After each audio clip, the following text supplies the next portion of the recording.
it looks there, 559. House of people who are sick and gone. Sandra is out of town. She's at, you said Casey's where she's at. Little lady has RSV. So she's helping with that. We certainly pray for that. Good recovery. And then Kenny also has a son-in-law, and I guess the granddaughter as well. They both got the flu. Yeah, the granddaughter and the baby on the other side. Okay, so you got a RSV over here. and over here. You got the flu. Okay. And they're coming to the house, I guess, sooner or later. You know, for Christmas, you don't have to do that. Oh yeah, Adam and one of the children Yes. have got the flu. So a lot going on for Kenny. We certainly pray for all of those involved in that. It is a terrible time with the flu making its round. I know the schools are pretty much beat up with it. So maybe you can stay well and not be affected by the flu. I called today about the phone arrangements. It's going to be Friday at Golden Central Baptist Church visitation, starting at 5 o'clock. And funeral will be at 11 o'clock there Saturday, same location, and burial in the Red Bay City Cemetery. That was James Robert Thorne, Donald's brother. Remember now, our two services in the next 2 weeks will be at 2 o'clock. It's this coming Sunday and the following Sunday, 2 o'clock afternoon service. I'm trying to think of anything else I might be overlooking. Mary still sick? Mary got to come home. We announced that,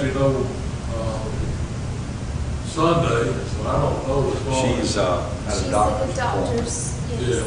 She came to her luncheon. But I've not heard as She far as was what the due doctor said today. today. She's going to the doctor, we didn't know that. So, she was at the Christmas party today, Myra said at school, so She's doing. she's doing a lot better. But the doctor visit was today as well. I knew she This wanted the doctor, evening, but I've not late heard what this afternoon. the doctor told Worn her. out from all that. I'm sure she is.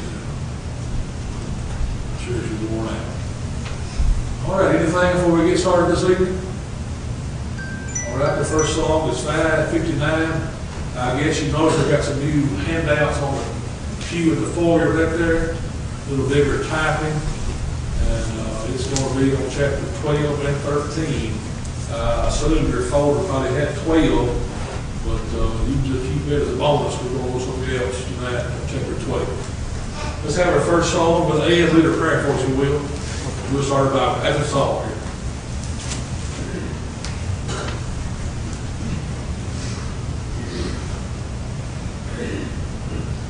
What's on a big light and the sea so bright, we'll be wiped in heaven's fair dawn. The ransom will raise that something is praised when all God's singers get home.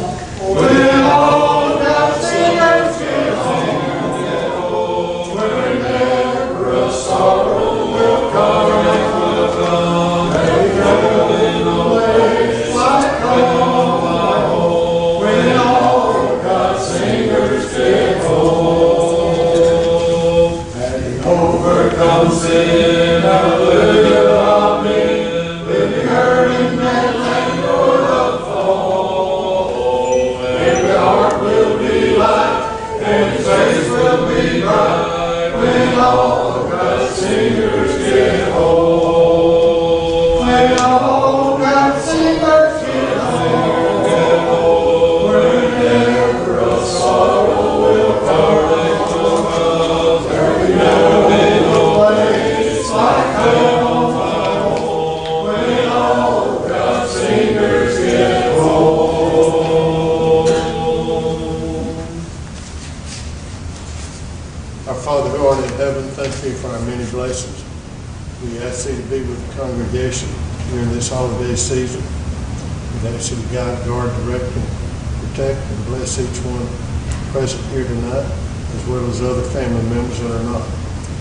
We ask thee to be with the sick, the bereaved, the afflicted of this congregation and this community. Pray for the members of our church here. We hope that they will all have a speedy recovery and that they'll be able to return to their most wanted normal places in life.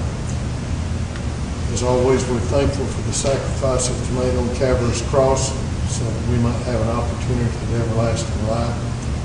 We ask Thee to be with Brother Scott while he presents the lesson tonight. We ask Thee to be with the leaders of this church. We ask Thee to be with the leaders of this country and let them rule in accord with Thy will. We are appreciative of this opportunity to come together here tonight and worship Thy word. And as always, we ask that you might be saved if you last found faithful. In Christ's name, amen. Amen.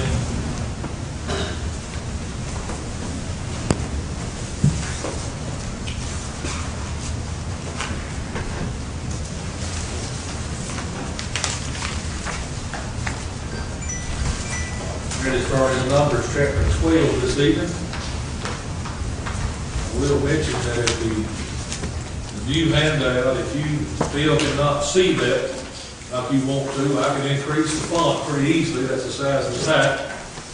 So just let me know. I put it in, I think, in 12 font. So we go to 14 if we need to, where you can be able to see a little better, hopefully, than what I put on the other ones myself anyway. Chapter 12, of course, I'm sure you would have went ahead and read that.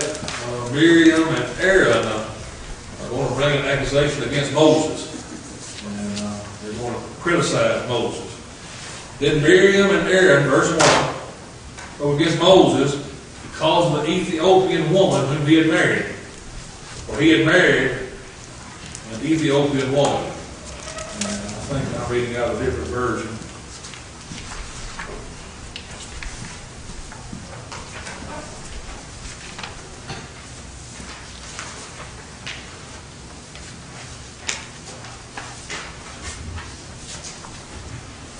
I'd run me one of those notes out there on the pew out there. It's got the ASB on it. I think it's primarily the same, but a couple of words do change. Anyway, Miriam and Aaron now are upset. Now, Miriam and Aaron are brother and sister. And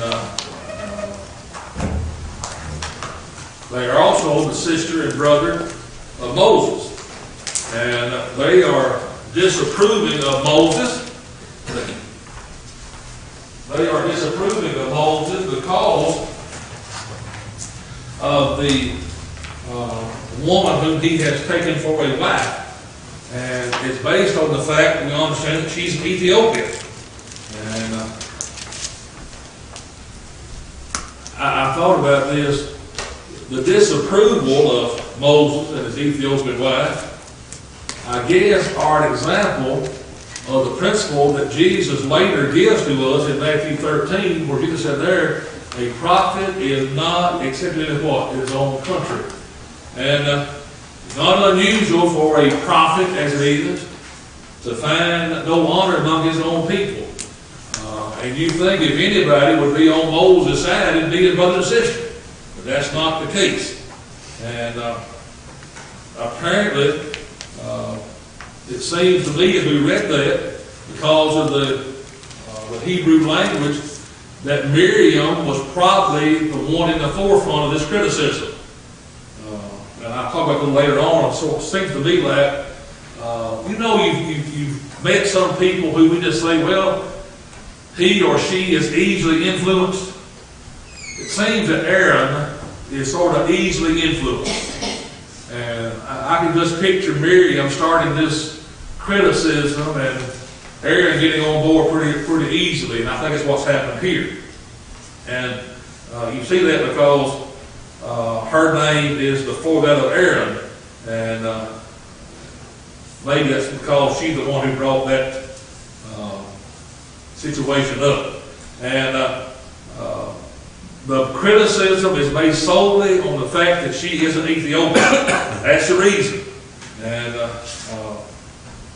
I don't really understand what the situation is, but they don't like it, that he is married to an Ethiopian. And I would imagine that her being an Ethiopian, she had a black or dark African complexion. You know, Ethiopians have that kind of dark complexion, and apparently that was their trouble with her, was her complexion. And but we're going to find out as we keep going on that the complaint over his wife is really not the real issue.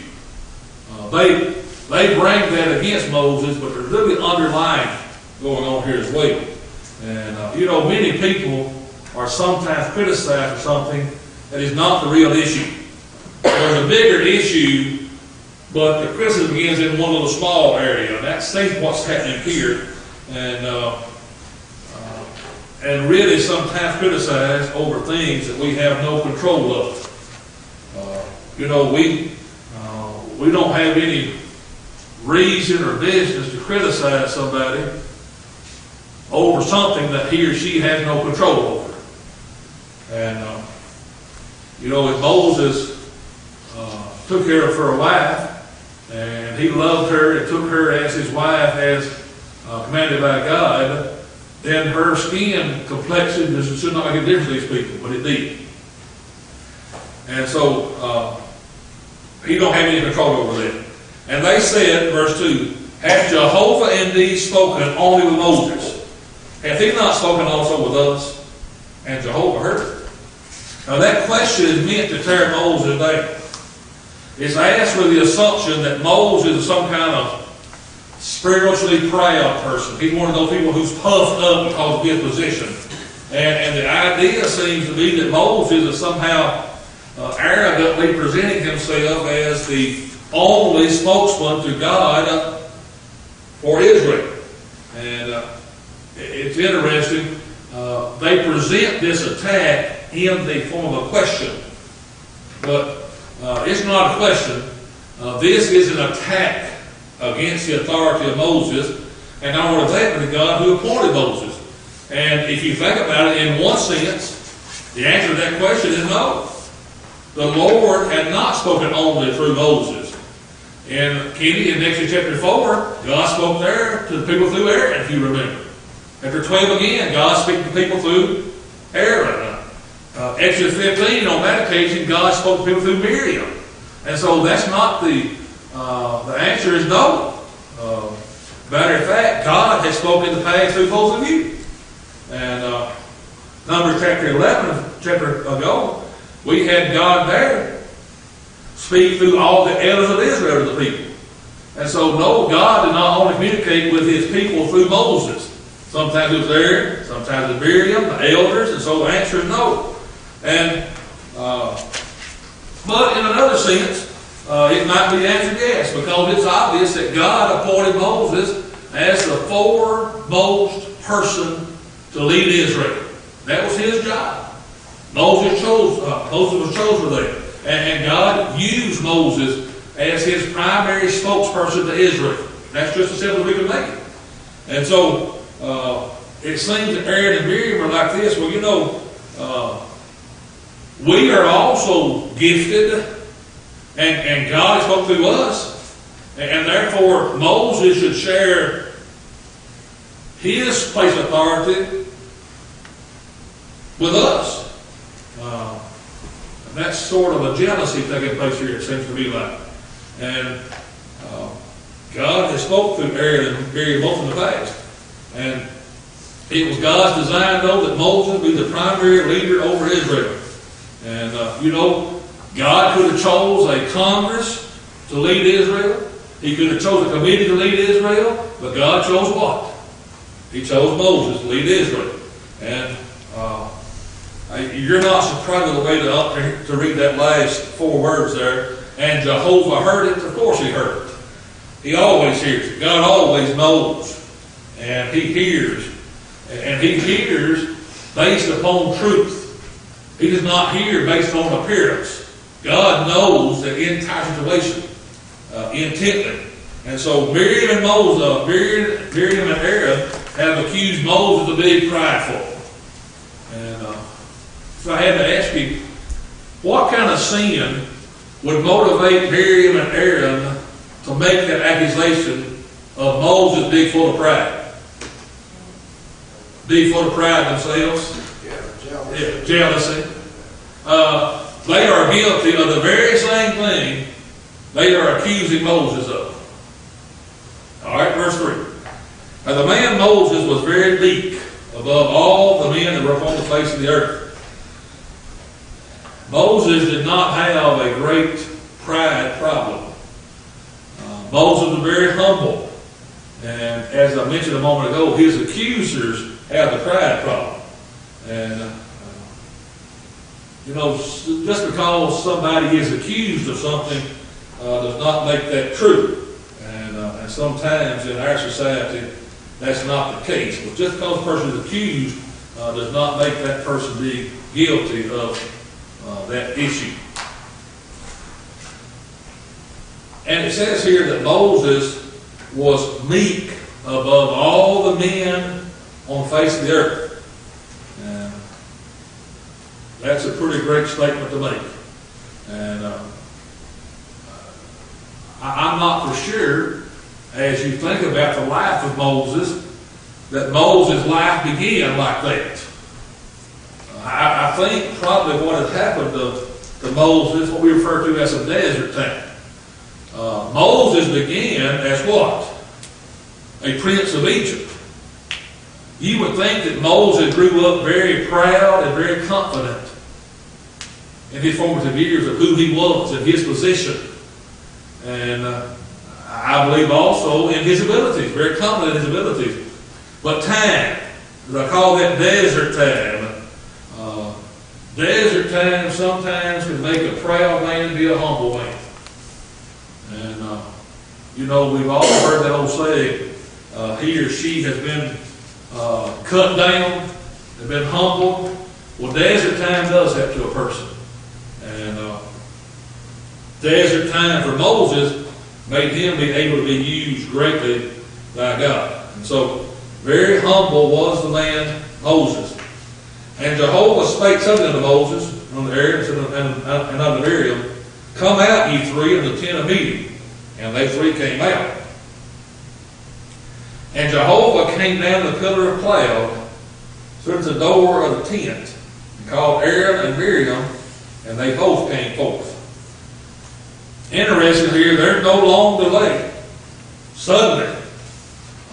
And as the notes say there, many of God's judgments are a long time coming, but not all of them are. Sometimes God's judgments are very sudden, severe and sudden. And God brings His justice suddenly on this occasion to these people. And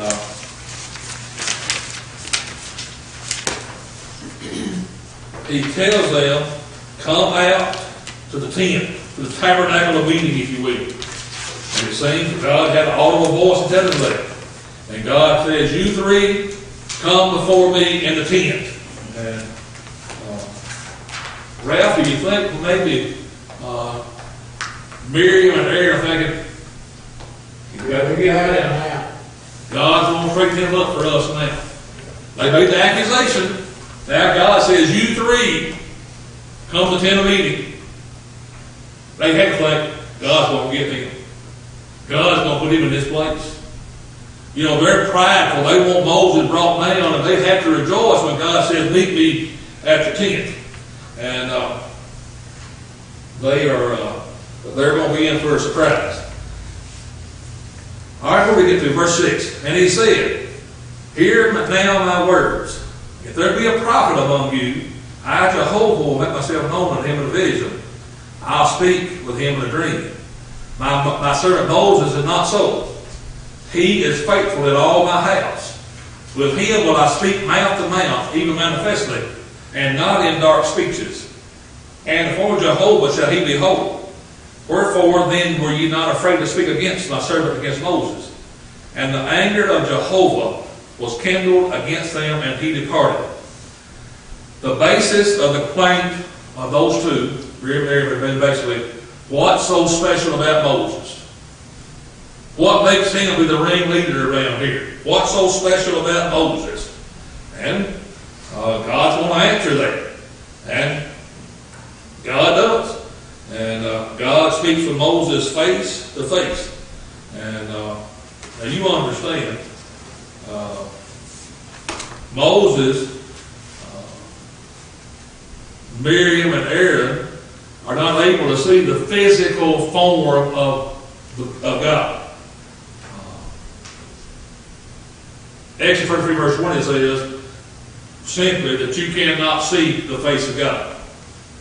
Matter of fact, no man can see God's face and live. That's what the verse says.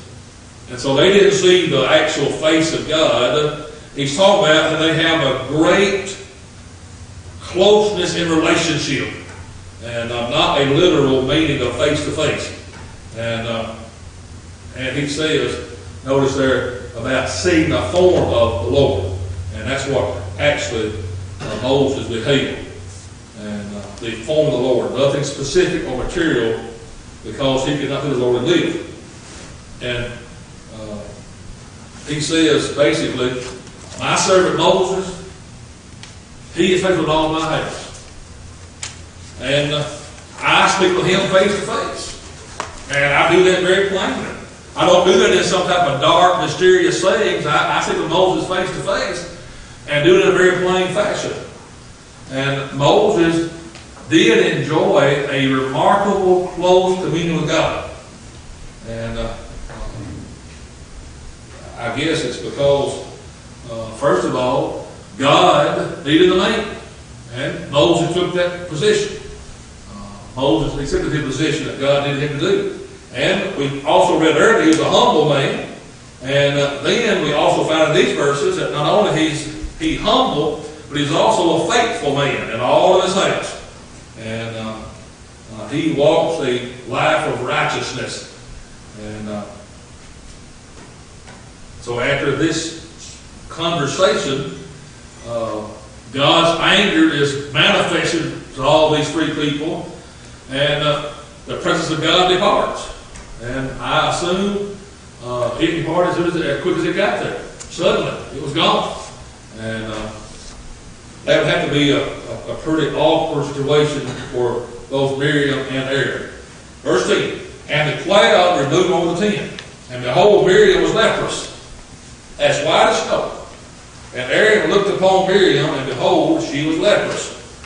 Now, leprosy itself was, as we talked about before, a disease where the body actually rotted and decayed. It was thought to be a walking death. Now, the best I can understand, most every kind of skin condition of that day was first thought to be leprosy. And that's why we read, Kenny, about there being sort of a test period to see whether it was or not. So I'm thinking psoriasis, all of those things that we have today, skin diseases, would have been in that day first thought of being leprosy. And whatever Miriam has here, it makes her body look like it is white as snow. And so whatever skin disease that was, her body is affected by that. And like that also back up what you said a while ago about her being the rain wind. exactly right. That's what we, she's the one that struck with leprosy. Yeah. And I'm convinced, Ralph, that she, That Aaron, it would have been the Yes. other way. I'm convinced that she was a ringleader, and Aaron just followed right along. Yeah. And notice I put there, her body condition, if it is sick and looks like it's decaying or rotting, whatever, it really matches her heart's condition, her spiritual condition. That's what God does to her. And it seems, as we read that Miriam does not recognize what's happening to her immediately, because Aaron has to tell her. He looks at his sister and he says, wait a minute, you're as white as snow. You must have leprosy. And you have to realize this is done very quickly. God departs, and this is you know what's happened to Miriam. This is what's happened to her. And Aaron said to Moses, O my Lord, lay not, I pray thee, sin upon us, for that we have done foolishly, and for that we have sinned. Let her not, I pray, be as one dead, of whom the flesh is half consumed when he comes out of his mother's womb. Now, I mentioned a moment ago about Aaron being easily influenced. In Exodus chapter 32, and Kenny taught that book to us, the people wore an idol, didn't they, Kenny? And what did Aaron do for him? He got him out. It seems now his sister has influenced him. As we said, Ralph, she was named first, and then she was also troubled with leprosy. But now, on a positive note about being easily influenced, it doesn't take much for Aaron to realize that he needs to get back right with God. That he has been brought low himself before God. And Aaron called Moses his Lord. You know, he was just complaining with his sister about Moses being a glory hog, if you will, getting all the glory and all the authority, and now he calls Moses his Lord. And he attributes to Moses the power to strike Miriam with leprosy. Now, Moses didn't give Miriam leprosy, did he? That came from God, but Aaron attributes that to Moses and his power. And Aaron also confesses that he has been foolish and sinful. He says, we have done foolishly. We have sinned, and they have done that for sure. They have sinned and have done very foolishly. And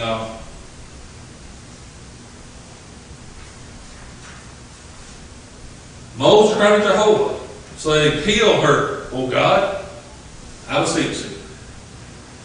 Now, we are now in verse 13. Moses has been accused by Miriam and Aaron. All this has happened, and this is the first recorded word of Moses throughout this entire ordeal. Apparently, the entire time he was being accused, he didn't say anything. You know, we try to learn as we mature and teach our children as they mature, that you figure out there's a time to speak and a time to do what? To be quiet. And Jesus knew. He was a master at that. Sometimes Jesus would not respond at all to his accusers. Other times, he would engage his accusers and teach his accusers. And Moses apparently did not say anything to his accusers. He let God take care of his defense. And, I would imagine, I guess you could probably envision an accusation being leveled against you personally that would be so ludicrous, it ain't worth responding to. And Moses does not respond here. And when he does finally speak, he's offering a prayer for his accusers. That's the kind of man Moses is. And I'm not sure that we can all do that today. Be accused as he was, and then the first prayer we offer is on behalf of our accusers who've been causing us trouble. Verse 14. And Jehovah said to Moses, if her father had but spit in her face, should she not be ashamed 7 days? Let her be shut up without the camp 7 days. And after that, she'll be brought in again. And Miriam was shut up without the camp 7 days. And the people journeyed not to Miriam, was brought in again. And afterward, the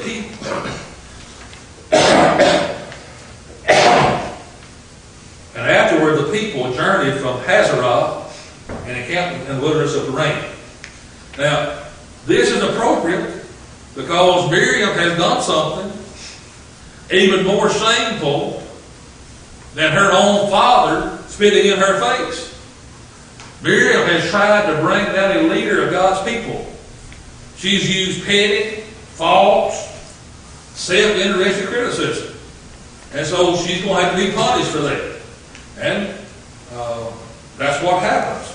And so she's required to go through a period of separation, a period of purification.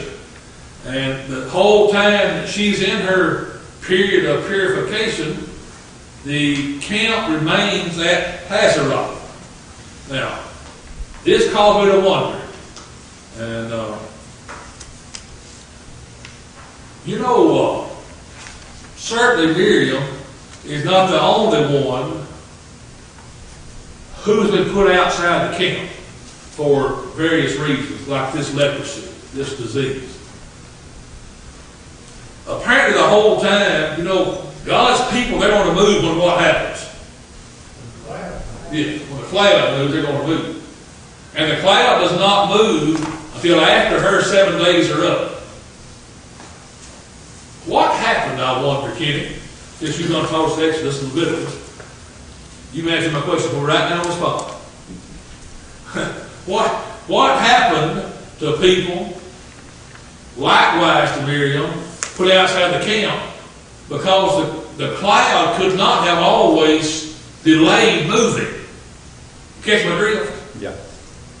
Well, it's like you said a while ago, you know, the people were put out of the camp, and of course they couldn't come back in until they're cleansed. Exactly right. And in cases like this, the priest would actually have to check on them as a doctor would, Right. and he would be the one that would give them the okay if it got to that Maybe point. they had to play catch up to the cloud. Yeah.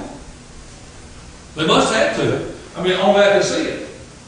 I mean, the cloud had to move on. Then when they become clean, they had to sort of catch up to But where you the can people imagine had. that amount of people that we're talking about this movement, as you already talked about, that amount of, I don't know how fast they could Well, I move. don't either. You know, a lot of people, no doubt about that. But it's very interesting because sometimes you might be without the camp because of some kind of disease or uncleanness, and through your day separation, and the cloud may move. You know, so far you mentioned she's the one punished in all this. Yes. And we talked about Aaron here. Aaron is, in my mind, as we've studied all through Exodus and up to this point, Aaron is not, he's not the smartest guy in the crowd. And the reason I say that because he's not making wise decisions No, ever. easily influenced. And I think, in my mind, I think that God understood that. He's just a yes man. That's all he is. It appears to me He that's the understood case that. at So this stage. at this point, now, right now, I think later on, right now, we're not saying Aaron being punished. Nope. And whoever comes to Aaron that has a good sounding argument, he's all for it, apparently. You know. So it makes you think, in the beginning when God started this, why did God pair Aaron with Moses? You know, we don't know that. But now you know he's going to use Aaron later on. Yeah. I mean, so we're very interested about that. And I think if you comment, you know, that cloud had to move on. And I guess when the cloud got where it was going, the time it stayed there, you had to catch up and sort of rejoin the group. And over that last part of that page there. Now, they left Mount Sinai, and they are on what we call the staging ground. They are ready to conquer Canaan. It's the promised land. It's a land flowing with what? Milk and honey. They're ready. They are on the threshold of the promised land. And God is inviting them, you go and take the land by faith. And we're going to find out probably next week. And I want you to really pay attention to the very first page there in your notes in chapter 13, and you'll find out that we say sometimes the Lord sent the spies to spy out the land. My friend, the Lord did not send the spies. Moses sent the spies. The land had already been spied out by God. And Moses sent the spies. Now, God does sort of, in that process, sort of commission that as it is, but the first thing that happens is Moses sends it. And if you remember, as the verses in there are going to prove to you, God had already decided and promised that it was going to be theirs. It don't matter who's there, no matter how big they are and how small you are, God promised it, it's going to be yours. And so, God is going to give them the land, but they have enough faith to take it. And we're going to find out how long it takes to spy out this land. You know, this is not a little small place. This is a pretty big area of ground that's going to be theirs if they'll just take it by faith. But they're going to have some trouble with it. And, but we had to get through that through the first part of chapter 13. All right, any questions or comments on chapter 12? So Miriam and Aaron, they are upset with Moses. Accusation is made, and God handles it. Miriam was struck with leprosy. And God says, this is the man that I've been speaking face to face with. I have a close relationship with him. He's faithful. Really, what he's saying is, there's no reason for you to bring accusations against Moses. He's the man I chose. And so now we're getting ready to... We got to think there's something, probably not, and we don't know everything, but there's something that had caused Miriam to get upset at Moses, start using the wife, using all that. But there's something that we don't see, whatever it was, because she already knows he's a leader in all the things he's done. I would be afraid to say anything against him because of what they've already seen God do to those people. You just got to take the two kids of Aaron, where God struck down. When the tents were divided by fire. Yeah. You remember when they were divided, you were struck down. So if I'm them three going in that tent, first of all, if I'm Aaron, I'm thinking we in trouble. We've been brought in. God knows it. We've been in trouble. That's the way I would take it. And I wonder if Aaron might have thought that, Kenny. Yeah. But I bet you Miriam didn't. No, I got mad. Miriam thought nothing to get him. For her to speak like that, right. she already had. She was full of herself. To get back in his proper place. That was not the case, and so she had to be very surprised. And then, when it's all said and done, she leaves there what? White as snow. Some kind of skin disease that referred to as leprosy on that particular day. All right, any more questions or comments? All right, we'll mark the 13th chapter. We'll get there next Wednesday night. Of course, this is a great chapter about going to spy out the land that flows with milk and honey. And they're going to find how big are the grapes you're going to see? The clusters. You know, they're going to put them clusters on the stave, on a pole, and two men carrying them. And by the way, Alan Clark, in his commentary, had visited that part of the country, and he was able to see some of those massive grapes. And you know, I'm not a great farmer by any means, but I understand that is the perfect soil conditions to grow grapes. And I don't believe we're really talking about how big these grapes are. They are huge, and they see all of that, but also they see something else there. They got big grapes. They also got what? They got some big men there too. We can't do anything with them. And by the way, it's interesting to me. They come back and say, I'll get over my lesson next week. They come back and say, you know, whoa, we just can't do it. They're so big. You have been there all this time, spying the land out. You've been in the land. How did you come back safely if they are so powerful and so ruthless they want to kill everybody? How did you get to come back here safely? Well, see, apparently, Kenny, nobody talked about that in the entire multitude of people, except for two. Okay. And Josh. All right, invitation song. 256. 256. Well, we need to possess the kind of faith that Joshua and Caleb possessed in chapter 13, that's for sure. And don't need to behave like Miriam and her brother in chapter 12. I guess that's the lesson we ought to learn in these next two chapters. Faith is necessary for salvation, and it has to be enough to motivate us to complete obedience. And not only to obedience, but to keep us obedient. And that requires faith, a belief, a trust in God. That's what faith is. And so this evening, the invitation is yours this evening. If you're out of Christ, you get into Christ, do that this very night by being baptized into Christ. Meet His blood in baptism. And if you have done that, you realize you're not living by faith as it were. and to pray with you and for you. Can we assist them with this God, all night and the same?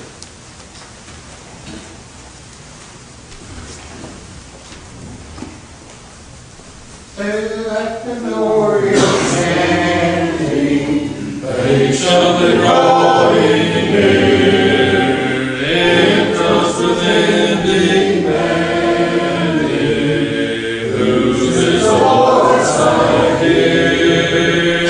sweetly the tones are Falling, open the door for me.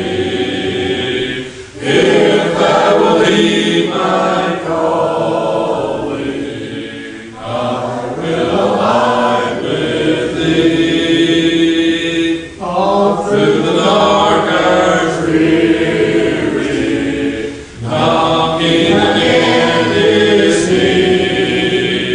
Jesus, art thou not weary, waiting so long for me? Sweetly the tones are falling, open the door for me. If thou will heed my calling, I will abide with thee. door of my heart I Thee will I open wide, though we rebuke and chasten, thee shall with me abide. sweetly the tones are Falling, open the door for me. If thou will heed my calling, I will abide with thee. 516 was the first verse of this, but that heard God just must have prayed. to Christ be loyal and be true. His banner be unfurled, and more The law still is secured, the conquest of the world. to Christ Christ the Lord be true, ever true, for he will ever go with you and help you all your conflicts through. To Christ the Lord be true. Dear Father in heaven, we again thank you for this wonderful gift today, for the many blessings that each of us have received. Thank you for this opportunity to be able to sit up here tonight to read your study in your holy word. Father, we pray that our study has helped each of us to grow in our knowledge of your word, and which we will be able to take this word and read it out in a way that will be sound to us and help for healing and also in sin. Thank you for Jesus and for sacrificing him for us. Thank you for your church, for the opportunity to be part of it. Especially, Father, be with this congregation and bless us as we strive to do your will from day to day. Help us, Father, as we work at the church here grow and shine out for the be with our sick, Father. Bless and comfort them. And Father, we're thankful for the physical blessings we can receive when we take for granted. Home, food, clothes, friends, friends, loved ones. Father, please go with us now to your home. Life is over. Save us in Christ. We will pray. Amen. Amen.